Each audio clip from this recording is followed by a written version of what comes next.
صدقني ما بابا الله يرحمه كان بيعلمنا ويصرف علينا ووكلنا كل حاجة. معاش لأمه وأختي وسيد.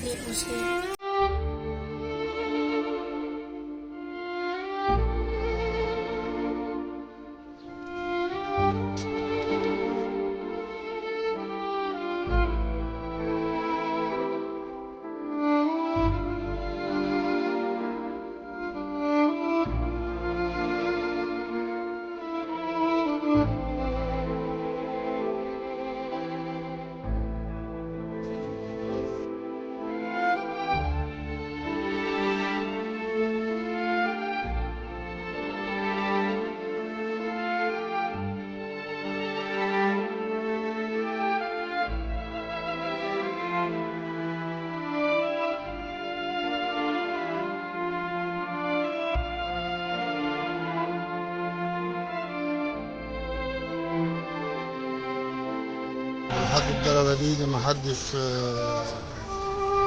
جالنا ولا عمل حاجة وطالب عنا في ظهر عيل بقى اللي موجود معاقة، وعايزين نوظف الواد اللي أخوهم دي على أساس يساعدنا. راجل عيان بالسكر والضغط وباخد عندي حساسية وأزمة وباخد ماشي بالبخار. أعزائنا المشاهدين مشاهدي الخبر المصري، نحن الآن من قرية عاشور بمركز الفيوم مع أهالي ضحايا بئر الصرف الصحي بالفيوم، وهيعرفنا أكثر عن تفاصيل الواقع أهالي الضحايا. عرف نفسك للسادة المشاهدين. عرف نفسك للسادة المشاهدين. أبوه اسم حضرتك؟ بدوي أحمد علي. والد مين يا حاج؟ والد صيام وهو محمد. أهلا بك. طب إيه اللي أنت بتطالب بيه يا حاج؟ بطالب السيد المحافظ مشكور وقف فعلا معانا ساعة الدفنة والطلعة، والسيد مدير الأمن، ولحد الدرجة دي ما حدش جالنا ولا عمل حاجة والطالب عنا في ظهر عيل بقى اللي موجود ايده معاقة، وعايزين نوظف الواد اللي اخوهم دي على اساس يساعدنا. طب احكي لنا عن تفاصيل المعيشة بتاعتهم، يعني الأولاد مثلا تعبانة خالص. ماشي. الابن الكبير مثلا عنده أولاد قد إيه؟ احكي لنا. معاه 2. مع مين ومين؟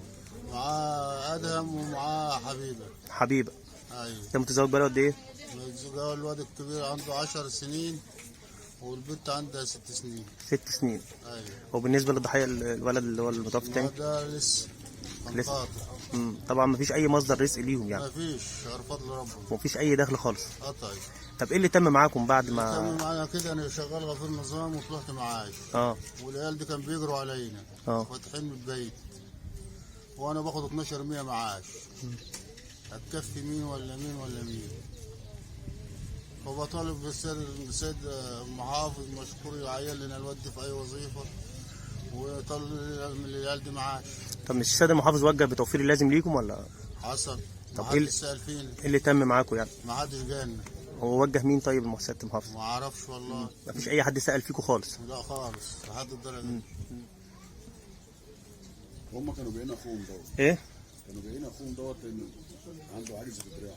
يعني انت وابنك ابنك الثالث عنده اعاقه في ايده يعني؟ عنده اعاقه في دراعه اليمين. ده كانوا بيساعدوه. برضه متجوز وعنده عيال. يعني ان هم يعني لو يتقربوا مثلا يوظفوه. هم كانوا اخواته كانوا بيعينوه. كان بيعينوه. وانا رجل عيان بالسكر والضغط وباخد عندي حساسيه وازمه وباخد ماشي بالبخار. يعني ما فيش راتب واحد يعرف انت اللي بتطالب بيه يا حاج معاش او دخل ثابت ليهم تبقى يقويهم يعني. انتوا عايشين فين يا حاج؟ هي في العشه دي. العشه دي اللي انت عايش فيها؟ ايوه. عايش فيها انت ومين؟ انا وولادي. ولادك وولاد ولادك؟ وولاد ولادي. اللي هم اولاد اللي هو الضحايا يعني. ربنا يا رب يرحمهم. طب انت بتناشد بايه؟ بناشد عايزين حاجه تمشينا شويه ويوظفوا العيال دي الواد ده ويطلع لهم معاش، وحته البيت اللي موجوده دي حتى تساعدونا نبنيها.